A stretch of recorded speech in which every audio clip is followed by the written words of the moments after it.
wanted to talk about UVXY stock. This is the ETF versus the VIX.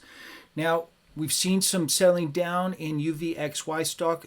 The stock market itself moving up a little bit today. We've got three pieces of economic data, Wednesday, Thursday, Friday, that could easily drive volatility much higher. I like trading UVXY stock. It's an easy one to front run to get into. This time I'm actually kind of taking a position. I always trade stock options. I'm going to be selling puts on UVXY stock and then buying calls as well. Let me show you the charts, how to look at UVXY stock and why I believe it's going to spike up going into the next 3 days and how I plan on taking profits. Let's jump into the computer. Here we're looking at the volatility index itself, VIX, VIX. It's called the fear index, but I don't really like using that word. It's more, you could say, a hedging index. And we've spiked up last week on concerns about inflation. We're getting a lot of numbers coming in hot. On Friday, we get PCE price index deflator. Now, personal incomes and personal expenditures, these are two of my favorite economic data points that I follow. But PCE is the price index showing what individuals would have to pay relative to a certain period of time previously. CPI data has been coming in hot. PCE follows CPI data. The Federal Reserve only looks at PCE. It's their favorite. It's a little more sensitive, so it's a little more true. But they go hand in hand. I mean, it's almost carbon copies of each other. So since we did see a bigger number, about 10 days ago, about a week and a half ago, from CPI, the Federal Reserve, when they look at PCE, are going to look at it and say, inflation's not there yet. It's not on track for the 2% rate. One of two events is going to occur because of what the Federal Reserve is going to be looking at. They're either going to have to start talking up interest rates on a heavy basis. Now, we do have on November 5th, presidential election. There's a 2-day meeting for the Federal Reserve on 6 and 7.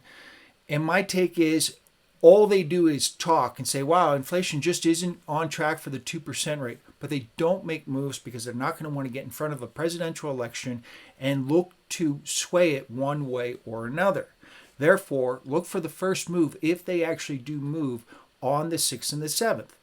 For stock investors, this is actually kind of good news because the Fed's pretty much going to let the economy run a little hot, take a wait and see stance as they kind of pace out this period of time. Stocks will probably continue to rally because, after all, the economy is pushing forward and it's doing so very robustly. But they won't necessarily move until then. And we'll get, that's 6 months from now. We're going to get a lot more information until then. My take is, and has been over the past, 6, 7, 8, 9 months, I've lost count. The Federal Reserve is not there yet. This economy is moving faster than the Fed wants. They're not going to hit their 2% target rate. Friday, we get that data point.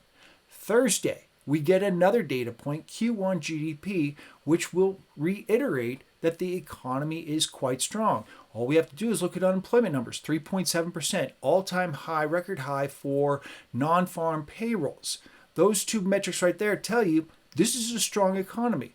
Then we look at inflation and say, yep, people are spending money. So here's the VIX. Here is what is called the put-call ratio. The put-call ratio, it's exactly that. How many puts versus how many calls. And right now it's nearly par. 1.00, it's actually 1.011. You can pretty much call that par. Just as many puts as calls. Now, we did see the VIX fall in that previous chart, and it's still there for you in the lower corner there. You can see that the put-call ratio has fallen as well. Mathematics, there's two things going on here. Total number of puts and calls versus, at the same time, the amount that's being bid up on, or the price of those. They look at 30-day options at the money for the S&P 500 and some indices. So that gives you an idea that it's running a little rich, but the VIX itself has fallen considerably. So I kind of look at this and say, I think I can get this going on. The past 2 days, after 6 days of selling off, here's a look at the S&P 500. Yeah, the S&P 500 has kind of up higher, but I think we may have peaked. Not certain on that one just yet, because the real X factor in that is, will the Federal Reserve merely talk inflation versus taking action? And I don't think that they're going to do that in front of the election. Given that, moving forward over the next couple months, we'll probably continue to see hot numbers. The 10-year yield is going to push higher, and that will push equities lower.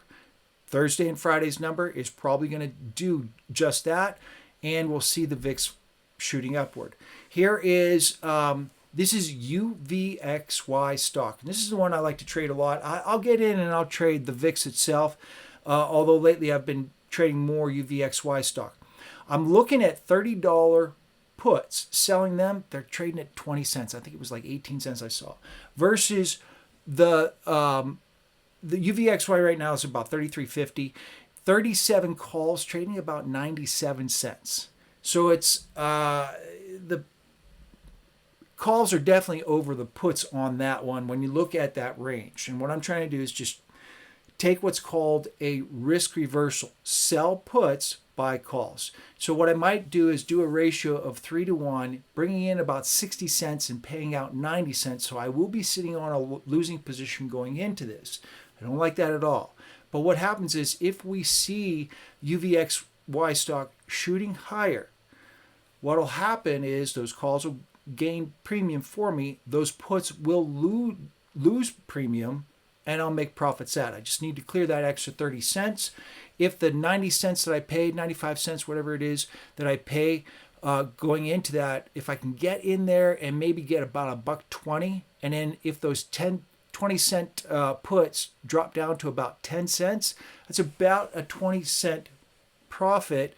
I'll probably end up making about 40 cents on the trade based on size. So that's kind of my take. Sell those puts, buy the calls.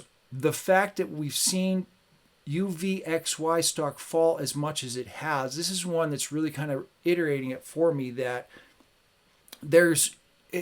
I wasn't getting into this trade previously, but the fact that it's fallen as much as it has, now it's getting close to some really low numbers. Now they did do about a 6-to-1 split or something like that. You can see the S down at the bottom. It was trading at like about $5.50, $6 just 2 weeks ago. So going forward, that's my take on this. We're going to see economic data coming in Thursday and Friday. We actually get durable goods coming in Wednesday, and not really a big market mover, but people will sit there and say, hey, wait, what's going on there? If the number is big enough or small enough. So that could sway things going into Thursday and Friday. But Q1 GDP for Thursday, probably going to show that this economy is running hot. We don't have to look any further than current inflation numbers, employment numbers, and income and expenditure numbers. But we get a lot of that information on Friday, and my take is the PCC put call ratio spikes back up, probably about to 1.1. Stocks fall, people rush in to buy puts, and because of that, the UVXY stock will shoot back upward. If it hits, say, 40 to 42.5, I'm making money. I don't mind that at all. Make sure to hit that like and follow button. If you want to follow along on some of my written content, my Substack link is down below. We'll see you in the next video.